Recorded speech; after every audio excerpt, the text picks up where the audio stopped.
This third video, commissioned jointly by Celtic Construction and John Grimes Partnership, describes the necessary works to both strengthen and heighten the seawall. The existing wall was a tenuous defence. It not only protects the Institute and Clock Tower building, but also the village of Kingsand.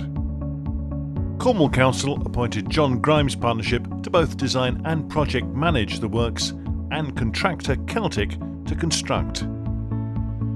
Both had been involved in the successful fight to save the building following breaches and destabilisation by the storms of the 5th and 6th of February and the 14th and 15th of February 2014. The stormy conditions we're getting these days, we seem to be getting more and more. They keep saying it's a once in 100-year occurrence, but it seems to be a little bit more than that. If the clock tower actually went down, you're then in a situation that the houses and the road behind the clock tower will be exposed to the weather as well. So then you're in a situation where it's going to be progressive, so it's actually part of the coastal defence. Kingsand foreshore is difficult to get to. Both materials and plant have to be transported along very narrow roads through the village. For this reason, gunite as sprayed concrete was selected. Volume of material that's gone in, we're looking at something like 90 to 110 cubic metres of concrete. There's 5.5 tonne of steel, and we are looking at something in the order of 40 tonne of Plymouth limestone and probably 15 tonne of rhyolite, which we salvaged from the beach, which is the red coloured stone. The seawall was raised by 1.2 metres and the seawall shaped to efficiently deflect storm waves. When constructing substantially steel reinforced gunite, the steel must be systematically fixed in stages to enable spraying. This is to avoid the risk of voidage or rebound material becoming entrapped behind a concentration of steel reinforcement. MR Gunite both fixed the reinforcement and sprayed the gunite.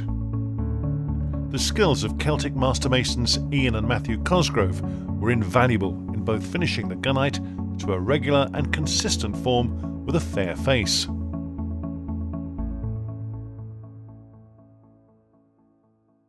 Obviously, being part of Celtic Construction has enabled me to be part of this reconstruction of this building. I feel very privileged for that because in my lifetime I probably won't get do anything like this again.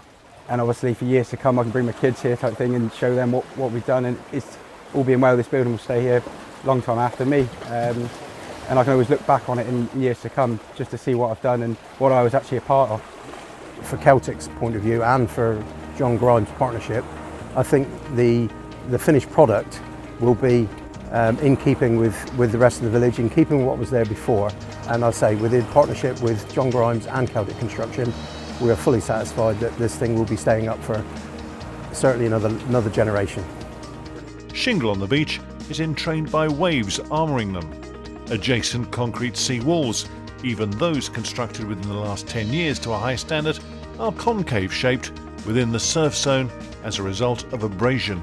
It was observed that the much stronger Plymouth limestone used in the construction of the Institute building sea wall had abraded far less than the adjacent concrete structures. Therefore, John Grimes Partnership elected to face the structure with Plymouth limestone. Master masons Ian and Matthew achieved the appearance and necessary tightly joined masonry facing structure for appropriate resilience and aesthetic appearance. The collaboration between all parties involved in this work, including Cornwall Council, the Institute, Celtic and John Grimes Partnership, has been the key to its success. In very, very difficult conditions, difficult to access site, work has gone extremely well, and all parties are delighted with the outcome. Well, from our perspective, the works themselves have been a success in terms of construction.